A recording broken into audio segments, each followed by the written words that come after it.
자, 요새 유심 대란이란 말 나와요. 그 얘기 좀 하겠습니다. SK텔레콤의 이 유심 교체, 해킹했다는 건데 이게 아주 더뎌요. 엄청난 오픈런 장사진이 펼쳐지고 저희 집 앞에 있는 대리점에도 뭐 줄이 엄청 서 있는데 잘 안 되고 있습니다. 여러 미흡한 부분들이 지금 발견돼 불안감을 키우고 있는데, 자, 불안한 소비자들 공동 대응을 하고 있죠? 예.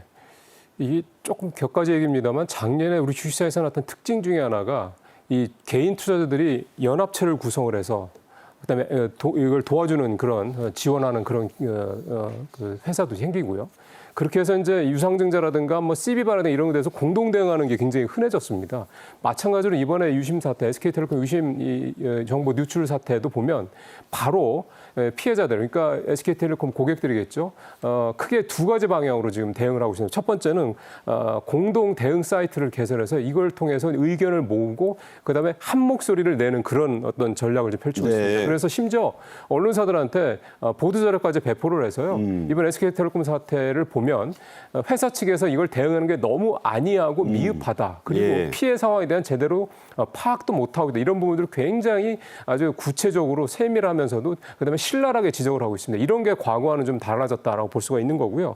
또 하나는 집단 소송을 위한 카페까지 개설이 됐습니다. 그러니까 지금 집단 소송이 이제 사실 쉽지는 않습니다만 이 집단 소송을 할 경우에 당연히 로펌에서도 이제 들어올 테고 아마 서로 이제 연관돼서 얘기가 나오긴 할 것 같은데 그래서 카페가 말씀드린 현재 한 3,000명 정도 가입을 했다고 그러거든요. 그렇군요. SK텔레콤 가입자 2,300만 명이 넘습니다. 근데 지금 만들어진 확보한 유심칩이 100만 개 정도밖에 안 된다는 좀 기사도 나오는데요. 이게 굉장히 좀 그러면서 SK텔레콤 측은 유심칩만 바꾸면 문제 없어요. 이런 식으로 나오고 있으니까 이 고객들이 굉장히 크게 반발을 하고 있다. 이렇게 좀 봐야 될 문제입니다. 네.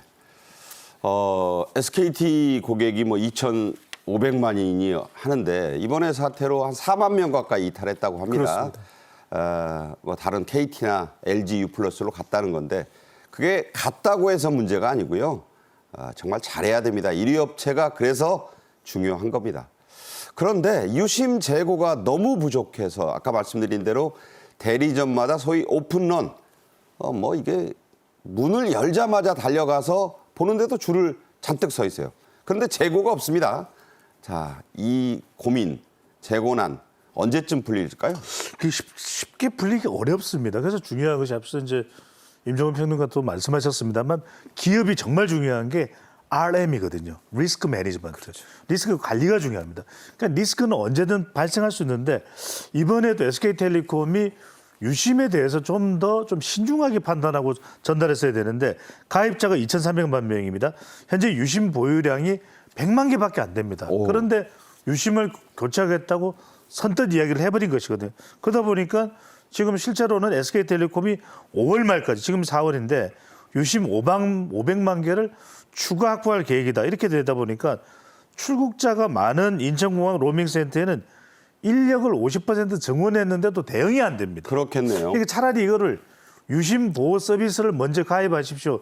유심은 지금 재고가 부족하니까 천천히 단계적으로 대응하겠습니다. 이랬더라면 훨씬 좋았을 텐데. 근데 교체부터 덜컥 하라니까. 그렇죠. 그리고 선제적으로 서버에 어떤 가입자가 유심히 해킹이 당했는지를 밝혀내는 것이 더 중요하거든요. 그래서 지금 이제 이런 상황이 되다 보니까 과기부, 국토부, 공항에서 유심 교체 시간을 최소화하는 부분까지도 지원을 하고 있는 상황입니다. 네. 대응에 이 선후가 좀 문제가 있었다 이런 얘기입니다. 중요한 건 이게 해킹돼서 내 이 은행 계좌, 증권 계좌가 날아가면 어떡하지? 이게 지금 가장 핵심이거든요. SKT는 유심 보호 서비스에 가입하면 일단 안심하셔도 된다고 하는데 지금 소비자들 불안해하고 있어요.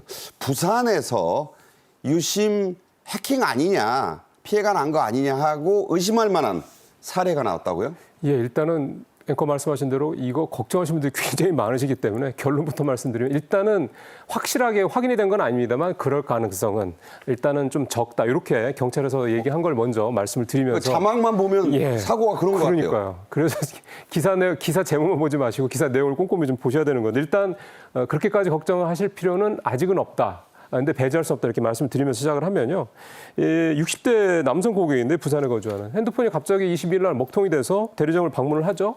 근데 갑자기 자기 명의가 본인 명의로 알뜰폰이 SK텔레콤도 아닌 KT 쪽에 이게 그 하나가 개통이 된 겁니다. 겁이 더 나죠. 네, 그래서 이제 휴대폰 정지시켰죠. 정지시켰는데 다음 날에 5차례 걸쳐서 1,000만 원씩 5천만 원이 이제 돈이 빠져나간 겁니다. 네. 그래서 이제 화들짝 놀라서 경찰에 신고를 했고 경찰이 좀 조사를 하고 있는데 경찰 측의 얘기는 유심 정보만 가지고 다른 통신사의 휴대전화를 개통하는 건 어렵다. 이게 첫 번째 알뜰폰 개통됐다는 이 부분에 대한 이제 해석을 한 거고 두 번째는 돈이 빠져나온 것도 더더군다나 어렵다. 그래서 좀 이 경찰 쪽의 생각은 판단은 스미싱이 아니겠느냐. 연세도 있으신 분이고 해서 그렇게 일단 가능성을 놓고는 있는데 그러니까 아무 문자나 막 누르다 보면 그렇죠. 그러니까 그렇다고 그래서 전혀 이 정보 유심 정보 유출에 따른 뭐 이런 사고라고 전혀 완전히 배제할 수는 없다. 이렇게 좀 말씀드릴 수가 있겠습니다. 하여간 지금은 조심이 최대의 방책입니다. 그러니까 모르는 문자는 절대 여시면 안 됩니다.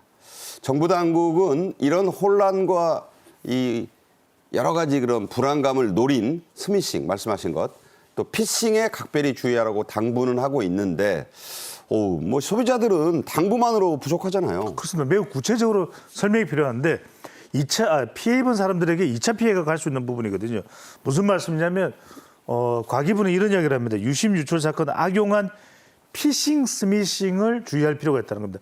피싱도 그렇고 스미싱도 그렇고 속이는 겁니다. 들어와서 개인 정보를 유출하는 종류별로 이제 피싱, 스미싱 그러는데 유심을 교체하세요.